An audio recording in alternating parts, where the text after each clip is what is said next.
సింహాద్రి అప్పన్న హుండీకి కన్నం పెట్టిండు కదా, హుండీ లెక్క పెట్టే దాంట్లో పనిచేసే రమణ అనేటైనా ఎప్పటి లెక్కనే తోటి సిబ్బందులతోటి కూర్చొని హుండీల పైసలు లెక్క పెట్టిండట. ఇక అయితే వాళ్ళందరినీ మత్పరిచి మంచిగా పాత న్యూస్ పేపర్ల తాపకో నోటు సైడ్కి వేసిండు.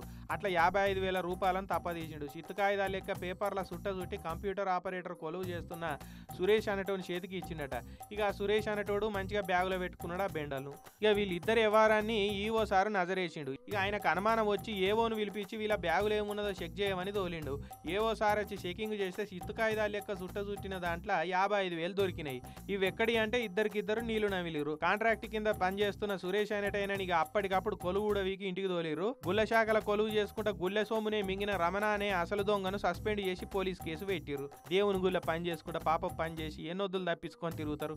ఇప్పుడు దొరికిరు కానీ దొరకకుండా ఇంకెన్ని పైసలు మాయం చేసిరు. పరుల సొమ్ము పామసంటిది అంటే దేవుని సొమ్ము మనదే కావచ్చు అనుకొని అపార్థం చేసుకొని మరి ఈ పని చేసిండో ఏందోపో.